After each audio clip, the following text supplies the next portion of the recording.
Muhammad Jeremiah entered the prison at the age of 30 and was 49 at the time of his release. Before he left the prison, the Islamic group leader told him that he would not be able to find his way back in the society. He convinced him that his criminal record would haunt him forever. It would prevent him from getting a job and decent accommodations. He would be labeled by the society as a dangerous criminal. He would always be watched by the police. Since he entered the jail as a child abuser, he would be forced to wear an electronic tracking device, which allowed the police monitor his whereabouts. Wherever he would eventually decide to live, the police were obligated to inform the neighborhood about his crimes and warn them to be careful of him. He would not be allowed to be near children. He would be banned from going to malls, parks, movies, restaurants, swimming pools, beaches, and any public place where children would be in attendance with their families. He would be confined to his apartment all the time. He would be isolated in one place as if he was carrying a very dangerous contagious disease. If he gets married and have children, he would not be allowed to be near his children or even change their diapers. He had even be denied visitation rights to his own children, etc. and etc. After painting a bleak picture of his future, he was advised by the leader of his Islamic group in prison to contact the imam of a specific mosque and ask for help. When he came out of prison, Muhammad was homeless and jobless. He followed the advice of the leader and contacted the imam of that mosque.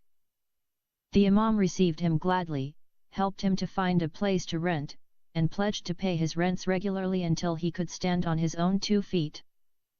When Muhammad Jeremiah attended the mosque regularly and did not go back to his drugs and alcohol addictions, the imam of the mosque convinced an Asian immigrant to give his 20-year-old daughter as a wife to the African-American convert.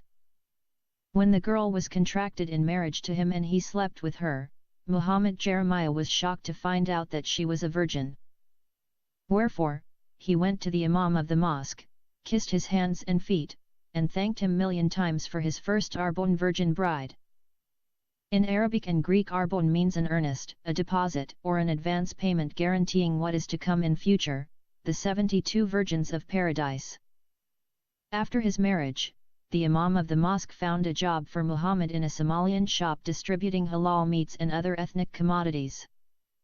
Someone rightly said, a Muslim can steal, kill, tell lies, commit adultery, marry and sleep with underage girls, and rape war captive women, but he will never ever eat pork or touch non-halal meat. Anyway, although externally Muhammad Jeremiah appeared to have changed and forsook his old ways, but old sexual predator festered within. He used the Somali shop as a place to lure his female victims. Many immigrant Muslim women came to his shop and he enticed them in sexual deals. Most of those women were ignored by their polygamist husbands. Their husbands were involved in secret marriages to younger girls and spent much of their time and energies with their young wives. Muhammad not only satisfied the sexual needs of the sexually frustrated wives, but also paid them money for sex. In short time, the ex-jailbird became Giacomo Casanova for immigrant women. Many of them loved him more than they loved their husbands. Muhammad Jeremiah continued with his illicit sexual encounters with multiple partners until he got into trouble with one of his partner's husband. The woman was an Iraqi immigrant whose husband had recently married a younger girl. She was beautiful and young too. Her only drawback, she was deflowered and no longer virgin. After his second marriage, the husband rarely slept with her. For her, not only did Muhammad satisfy her sexually, but gave her free merchandise and little cash in kind. Therefore, she boasted among her Iraqi girlfriends that her Negro lover has sexual strength of 40 Arab men just like the Prophet. According to his Sirah, biography, Prophet Muhammad used to visit and have sex with his 9 wives in a single hour, other accounts mention 11 wives and 2 female slaves. He used to have sex with all of them with one wash. This averages to about 6 minutes per wife, not counting traveling time from tent to tent. Maybe also all the wives would be lying together like patients in a crowded ward and Muhammad would be bouncing over them like a yo-yo. The Iraqi woman loved her Negro lover and began to frequent his shop. Her husband did not suspect her behavior until he learned from some of his relatives that his wife was involved in an adulterous relation with a Zanji. In Arabic language, a Zanji means a black Negro.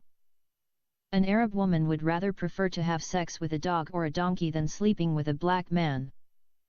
So, there was something unique in that black Casanova which made that Arab woman to be crazy after him. Her husband followed her one day to that Somali shop and spied on her. He watched her until she entered the shop. When he came after some time to enter the shop, he found its door was locked. He knew that his wife went in and did not come out. It was inconceivable that the shop be closed with his wife still inside. He surmised that his wife was having sex with the black Zanji inside the shop. He waited until the door reopened and his wife came out. He attacked her immediately and stabbed her repeatedly in the chest right on the threshold of that brothel. Then, he barged into the shop, with his knife in his bloody hands and tried to attack the African-American man. Muhammad Jeremiah overpowered him and subdued him until the police came in. To cut long story short, the woman died on her way to the hospital and her husband and Muhammad were arrested. Her husband confessed his crime but called it an honor killing. In his country, he would be acquitted with honor. He was tried, convicted, and received a 10-year sentence for his crime. Muhammad Jeremiah also admitted his secret affair with the deceased woman, but the court did not hold him criminally liable. In a Muslim country, Muhammad Jeremiah would be stoned to death because he committed adultery with another woman while having a wife. The Somali shop owner kicked him out and his wife left him, filing for divorce on the grounds of marital infidelity. The court accepted her application and approved her divorce from him. Muhammad Jeremiah became so destitute after the chain of events overtook his life. His ex-wife used to have a nice job and he used to depend on her before his fall into ignominy. Whatever money he made in the Somali shop was spent on his sexual dalliances. It was at this time when he was so broke one of his Muslim brothers in the mosque approached him and offered him work. It was the Imam of the mosque who recommended Muhammad Jeremiah for that mission. At that time, Muhammad was living on what little money he managed to get from welfare. Naturally, he gladly accepted the deal. He was paid an advance of $15,000 and was promised to receive the same amount after accomplishing the mission. 1 month passed since 2 persons claiming to be FBI agents had abducted Susan Johnson. The police could not find her or any clues leading to her whereabouts or discovered her remains. The police considered her case one of the most mysterious crimes ever committed on American soil. When the investigators had almost given up hope, a homicide case involving an African-American Muslim began to open some doors. The man was murdered in his apartment and no one knew about it until decomposition had set in, leading the neighbors to call the matter in. When the police arrived, they found that the victim had been strangled with no forensic clues left behind. The victim had an extensive criminal rap sheet but had kept his nose clean for a few years. The police were unable to link his murder to drugs or gang rivalry. The neighbors testified that the deceased was a very religious man. All his neighbors were Muslims and all confirmed him as a regular member of a nearby mosque. He attended mosque regularly and behaved well within the Muslim society. The autopsy showed that no traces of drugs, alcohol, or even tobacco. The police wondered what the motive for the murder of such a religious man could be. The first discrepancy they found was the fact that the victim had a bank account. Prior to his murder, it was established that he was jobless and scraping to make ends meet. He was registered as a welfare recipient but his account showed sizable transfers from an FBI agent. There were 4 tranches of $15,000, of which, very little was spent. That FBI agent was Muslim and a regular at the same mosque attended by the victim. When questioned, he claimed that the transfers were charitable in nature, made to a Muslim brother in need. The reason did not make sense because there were many other African American Muslims in the mosque who seemed to be more in need than the victim. Naturally, the police pressed on with their questioning, but the FBI agent pleaded the fifth and would not justify his $60,000 donation. The first theory that the police built was that there was a terrorist plot underway and the victim was murdered when he refused to play his part in it. Along this line of reasoning, the police took in many of the African Americans from that mosque for interrogation. Since the prime suspect was originally an immigrant Muslim from India, Indian and Pakistani Muslims were also questioned. Even the mosque imam, Fawad Abdul Rauf, was interrogated by the police. Investigations in what was essentially a hostile environment yielded nothing. Once again, the case looked like it was about to become another unsolved case. Inconsistencies crept in when the police began to dig into the source of those $60,000 that was transferred to the victim's account. The suspect claimed that he was running an Islamic charitable organization set up to help new converts to Islam. He even quoted a verse from the Quran which commands that the newly converts to Islam should receive money from the Islamic treasury, Surah 9:60. The same verse encourages Muslims to use money to bribe non-Muslims and persuade them to become Muslims. He claimed further that the money came from Muslim donors who lived in countries like India and Pakistan. The police remained unconvinced at the shaky explanation. The police knew that Muslims in America send financial help to poor Muslims in the Third World. It was unheard of the other way around. If the suspect had said the money was coming from rich Arab countries such as Saudi Arabia, Kuwait, or Gulf countries, his story would probably have held water. The police knew that the suspect had lied and decided to extend their investigation to the suspect's last movements, uncovering his visit to India. On his visit, he took a one-week break and claimed that he traveled to India and participated in the burial of his father. At that time, his police department did not doubt his claims. Given the unusual implications of the money transfers, the police decided to find out whether his visit to India was genuine, or if it was cover for something else. Therefore, the American FBI referred the case of the suspected FBI agent to the Mumbai Anti-Terrorist Police Department and requested them to investigate his last visit to India. The Indian police found out that on his visit to India, the suspected American FBI agent, Malik Reza, stayed in a five-star hotel at Mumbai. The inquiry on his activities during the visit revealed that he opened an account in the State Bank of India and $250,000 was transferred from the account of a Muslim wealthy business tycoon to his account. Accordingly, the Mumbai CID police arrested the wealthy Muslim man and interrogated him. Nevertheless, the wealthy man had purchased his freedom through a huge bribe. Which explains why the corrupted Indian police did not apply on him their famous third-degree interrogation method. His statement was taken on the day of his arrest. He claimed that he donated that huge amount of money for the Islamic Dawah in America, inviting non-Muslims to Islam for the purpose of spreading Islam in America, and for the financial help of poor black American Muslims. Wherefore, his statement backed the donation business and he was allowed to go free. Likewise, the American police could not detain Malik Reza after his case was cleared by the wealthy Indian man who deposited the amount in his account. Meanwhile, Mark Johnson was left with no leads. He already came to the inevitable conclusion that those who kidnapped his wife were Muslim terrorists who came from overseas or hired local Muslim terrorist agents. Although, he expected by then that his wife was already dead and gone, Mark was still determined to find closure. He spent many hours during the day standing in front of the FBI building and surveilling the comings and goings. He fully expected to one day spot one of those two persons who came to his house, fooled him, and kidnapped his beloved wife. He spent 1 month standing and sometimes going on circles around that building without seeing any face resembling the two faces etched in his mind. Every now and then he called the police to inquire about new developments in the case of his wife and always received negative answer.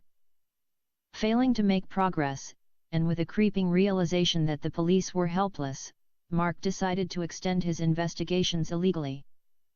He still believed that it was an inside job. To carry out his plan, Mark found a computer expert, paid him a huge amount of money and asked him to hack the computer of the FBI's payroll department and find out whether there were Muslim names listed in that department. He paid the hacker $20,000 and pledged to pay him $50,000 after the job was successfully concluded. The hacker was an immigrant from China. He bought a brand new computer and rented an apartment under a convenient false identity. Then, he installed an internet connection in his new apartment. After spending a few days in that apartment, the Chinese chap succeeded in hacking the payroll's computer of the building in question and obtained a huge list of the employees and workers of the FBI. The list included some foreign names of immigrants, which Mark Johnson thought they were all Muslims. However, after checking each name through the Google search page, he discovered there were names of Hindus, Sikhs, Buddhists, and other Chinese and Japanese religions. He omitted all those names. The list was becoming smaller day by day. After a week, he had around 37 names of Muslims employed in that building. At first, he decided to use the phone book and find the addresses and phone numbers of those Muslims. But, he soon dismissed that idea because he understood that he would not be able to contact those employees of the FBI without raising some suspicions and running in trouble with the police. Mark decided to use his experience of marrying a foreign woman who was from Indian background. He knew the young woman who came with that black man and kidnapped his wife was either Indian or Pakistani. He remembered that his wife talked to her in Urdu language and that indicated she was a Muslim who was either from an Indian or Pakistani origin. The names that the kidnappers gave him were not among those names he found in the list of the FBI employees. He knew those kidnappers used fake names and fake police cards. He remembered that his wife one time told him that an Indian girl would not agree to marry a Negro man because Indians have serious issues with black color. Moreover, his wife informed him that most of the Indian families would not allow their daughters marry white men because they believe that a white man would not keep a marriage relationship for long. Mark understood that there was no relation between the black man and the East Indian or Pakistani girl. The man was old and black and the girl was young and beautiful. Mark concluded that the black man was just hired by someone as a cover-up. He also doubted the possibility that such a young Indian girl could be a kidnapper or a killer or used by terrorists to execute such carefully planned plot. She would either be forced to join the plan or someone very close to her convinced her to participate in the plot. Such a close person would be either her father or her husband. After drawing his new conclusion, Mark thought there should be a close relative to that young Indian girl working in the police force, and he was the one who used his daughter or wife to accompany that evil black man and execute the plot. This new conclusion dropped the list down to a couple of names, Malik Reza and Ridwan Khan. The commonly used Indian and Pakistani family name of Khan tempted Mark to discard the first name and concentrate on Ridwan. Since there were only two remaining names, he decided to investigate both of them. He checked the phone book and found 5 people having the combination of the two names Ridwan Khan and only one person having Malik Reza. His first instinct was to check out Malik Reza. Mark Johnson followed the address and went to Malik Reza's home. Upon arrival, he discovered that Malik Reza lived in a house instead of an apartment, making it difficult to consult the property owner or other tenants. He decided against walking directly into the house to inquire about Mr. Malik Reza. Being a white man, he knew he would not have anything in common with an immigrant from India or Pakistan. He could not possibly go up to someone and ask him whether he had a young wife or a young daughter by the name of Shamim Siddiqui. The only thing left for Mark to do was to hide somewhere and keep the house under surveillance until he would sight the young woman.